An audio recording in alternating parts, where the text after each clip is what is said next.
Okay, I know this one's been a long time coming, but at last, I have finished Sonic X Shadow Generations. I have to say, when this game was announced, I wasn't all too excited for it. I just figured this would be another Sonic game I'd skip, like Sonic Dream Team. But once I saw that trailer, man, I had to have it.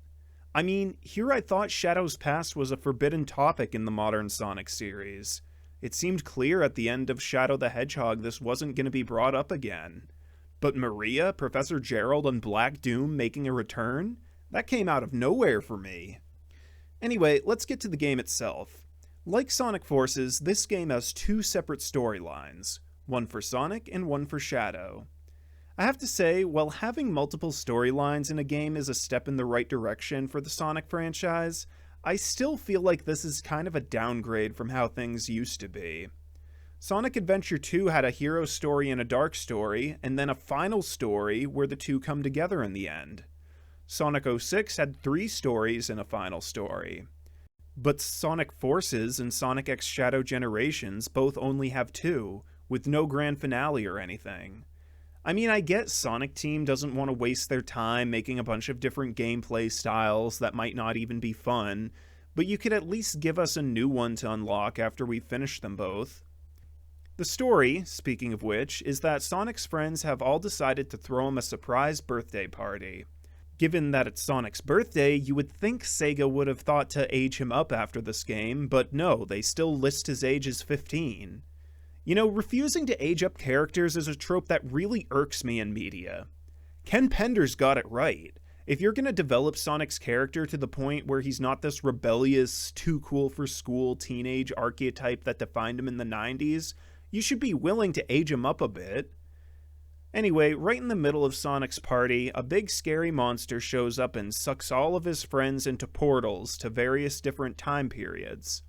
It turns out Dr. Eggman has used this monster, called the Time Eater, to travel through time and erase all of his past mistakes when fighting Sonic. Though I don't really see why his birthday had to be one of those. I mean, it's not like they planned to fight that day. I mean, maybe they did. In order to restore time, Sonic has to run through all these different periods, which bring the life and color back to them. Does any of that make sense? No, but Sonic's story isn't really supposed to be all that plot-heavy. It's mostly just an excuse to celebrate all of his best moments throughout the years. Now, when you start the game, you have the option to enable Omochao for hints. This option is enabled by default. Make sure you turn Omochao off before starting the first level, because if you don't, you will have to suffer this annoying little bastard's presence throughout the entire game. Because for some reason, if you go to the pause menu, the option to disable Omochao is grayed out. My goodness, why can't I just pick him up and throw him until he shuts up like in Sonic Adventure 2? That would have been awesome! The first level of this game is, you guessed it, Green Hill Zone. Because, as I said in my last video, I'm basically accepting at this point that this is Sonic's official residence.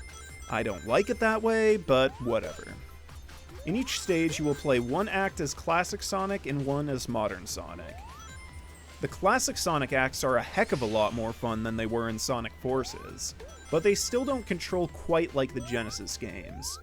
The role, while not as useless as it was in Sonic the Hedgehog 4 Episode 1, is still pretty nerfed. There wasn't a single instance in the game where I actually gained speed from rolling down a hill. The Spin Dash, meanwhile, is super OP. It's fun, don't get me wrong, but it almost makes it a little too easy. I know jack squat about programming or game design, but I don't see why it's so hard to emulate classic Sonic physics from scratch. I'll have to try Sonic Superstars sometime to see if they manage to nail it in that game. As for the modern acts, we're back to the Unleashed engine for this game, so Sonic is a bit more slippery, and he has the air dash instead of the double jump. Having the air dash again kind of made me realize why they replaced it with the double jump in the first place. It's only really useful when you need just a little extra air time to reach a platform, but if you undershot your jump, it's not going to help you get there. And if you overshot your jump, you have no control over where Sonic lands, so you're basically guaranteed to miss it. The double jump is a lot better for gaining upward momentum and controlling where you're going to land. I also don't like how the stages keep switching between 2D and 3D. What's the point in having classic Sonic if half the time I spend as modern Sonic is going to be 2D platforming anyway? Throughout the game, you will face off 3 mini-bosses and 3 big bosses. You can only fight a big boss after you've cleared all 3 stages and completed 3 challenges, after which you'll get a Chaos Emerald and unlock a new era of stages. Some of the challenges are fun, like the giant enemies one, but others suck, like the beatbox battle with Vector.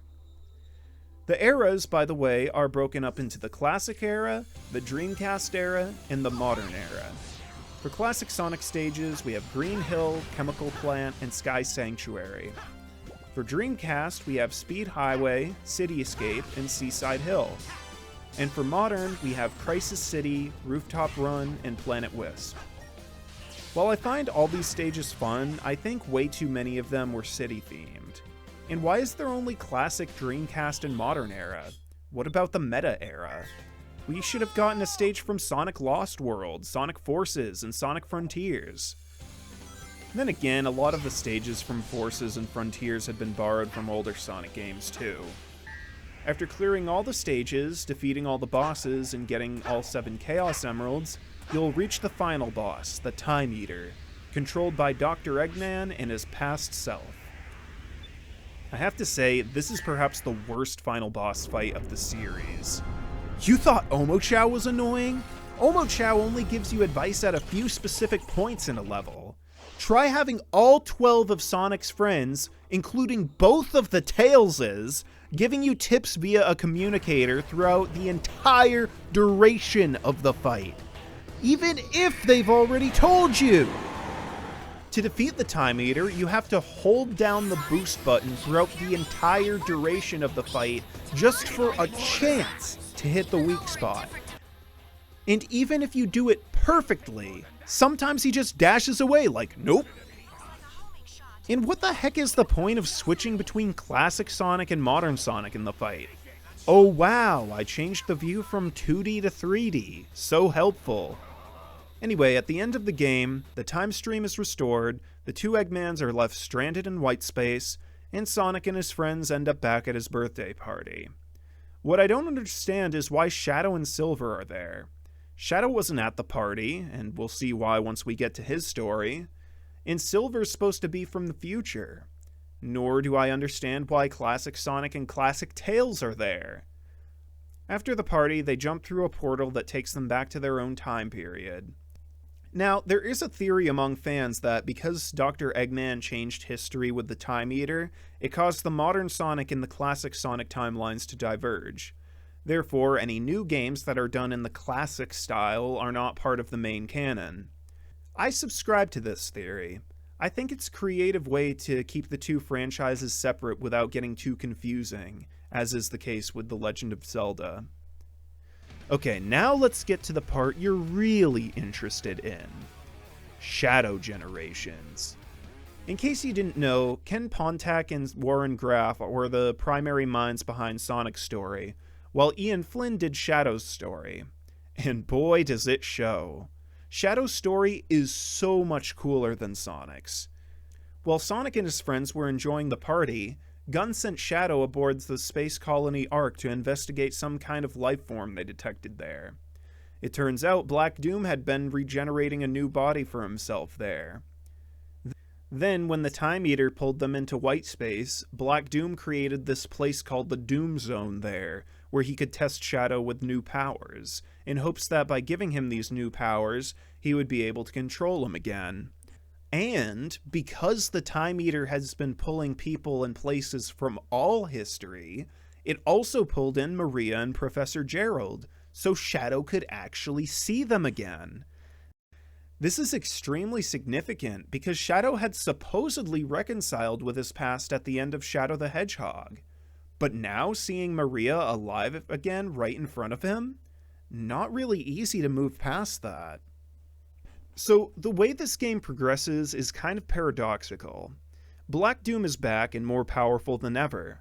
There's no way Shadow can defeat him in his current form. Heck, he couldn't even take down Doom's eye, let alone the rest of his body. So he has to complete these stages from throughout his life in order to gain these new powers he'll use to stop him. However, gaining these new powers also makes him more susceptible to Doom's control, so the more powerful he gets, the more powerful Doom gets. But the problem I have here is that we never see him display any signs whatsoever that Doom is gaining control over him. There was like one cutscene where he started acting more cruel for a second, but it was directed towards Black Doom, not any of the good guys. And come on, even if it were, it would still be a long shot to say Black Doom was controlling him. Remember in Shadow the Hedgehog when Black Doom brought him to his knees after Shadow threatened to destroy him? That was Black Doom controlling Shadow. Yeah, it was stupid then, since it only lasted a couple of minutes before Shadow inexplicably became immune to it, but now Black Doom's whole operation revolves around infusing Shadow with more powers, specifically so he can gain more control over him, and it's even less efficacious this time. You find these powers in the hub world as you progress, inside these giant eggs. The Doom Spear allows you to throw up to 5 Chaos Spears simultaneously. The Doom Blast allows you to kick enemies super far and then teleport to where you kicked them. The Doom Surf is like this manta ray that comes out of your feet that lets you move on water. The Doom Morph turns you into this squid-looking thing and allows you to move quickly on sticky surfaces. And the Doom Wing, which you can activate when you have 50 rings, allows you to glide. However, it will drain your ring counter for as long as you're using them, and they're a pain in the butt because you can't deactivate them until you run out of rings. For this reason, I generally avoid using them. Unfortunately, there aren't as many stages in this story as there are in Sonic's, which I guess is understandable since Shadow hasn't been playable in as many games. For Shadow, we got Space Colony Arc, Rail Canyon, Kingdom Valley, Sunset Heights, and Chaos Island? How did that get in there? Shadow wasn't in Sonic Frontiers. Oh, and Radical Highway. That's another selection I don't really get. Radical Highway is a level from Sonic Adventure 2, the first game Shadow was in. Why is it the last stage before we fight Black Doom? Shadow's story makes up for the lack of stages with its far more interesting hub world. It follows the Sonic Frontiers open world model, giving you plenty of places to explore and characters to interact with. You can help Big the Cat look for his pet frog, or you can help Orbot and Cubot build a rocket ship to leave white space, though somehow I doubt you can just fly out of an endless white void. This is so much more fun than Sonic's 2D hub world. It encourages a lot more exploration and rewards you for completing puzzles. The boss fights are pretty cool. Other than the final boss, in the game you'll fight BioLizard, Metal Overlord, and Mephiles? Okay, one of these things is not like the other. You have a failed science experiment, a giant robot Sonic gone rogue, and a time-controlling demon who killed Sonic and destroyed the universe. You know, you'd think a villain like that would be brought back as the main threat of a game like this. A game where all of Shadow's greatest enemies have been given another chance. Given how similar Mephiles' powers are to that of the Time Eater, he actually makes more sense as the main villain of the game. But I'm disappointed to say Mephiles is a complete joke in this game. First of all, Shadow doesn't even know who the hell this guy is. In Sonic 2006, there was a lab experiment 10 years ago that split the sun and time god Solaris into two beings. Iblis, Solaris' brute strength, and Mephiles, its intelligence. Shadow met Mephiles after Dr. Eggman accidentally set him free from the Scepter of Darkness, which prompted Mephiles to absorb Shadow's shadow and assume his appearance. However, at the end of the game, Iblis and Mephiles reunite into Solaris and destroy the universe, which somehow sends Sonic and Elise back in time to before the lab experiment occurred, and Elise extinguishes the god so that Iblis and Mephiles would never exist in the first place. It was by sheer accident that the Time Eater pulled him out of the original timeline and into white space. This is his one chance to escape an eternity of non-existence. But since he never actually existed in the new timeline, Shadow doesn't see him as any real threat, just another obstacle in his way. Secondly, his voice isn't as cool as Black Doom's. Which reminds me, did I mention Black Doom's voice is friggin' awesome in this game? I never thought I'd see the day when I'd enjoy a new voice better than the old one. Seriously, listen to his voice back in the 4Kids era. As you can see, the day of reckoning will soon be here. Find the 7 Chaos Emeralds and bring them to me as promised. And listen to it now. You are not ready yet. We are not ready yet. Once you have been perfected, then we will have our reckoning. Yeah, but for real, Mephiles' voice is nowhere near as good in this game as it was in 06.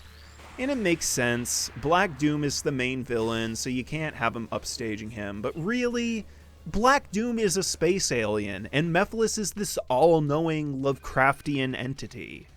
But Mephiles just sounds like Sadao Mao from The Devil is a Part-Timer. This only proves you were created to stop Shadow, the ultimate life form. Don't tell me you didn't know. You may have been programmed by humanity, but what you did to Shadow in the future, that was your...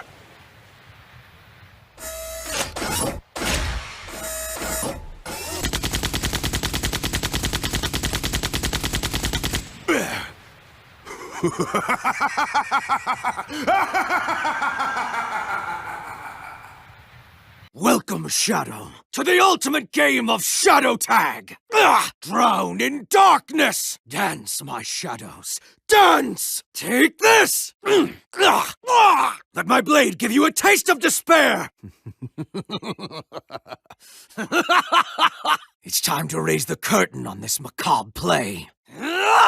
Tisk tisk. Surely you can't be serious. Did you really think I'd fall for the same trick twice?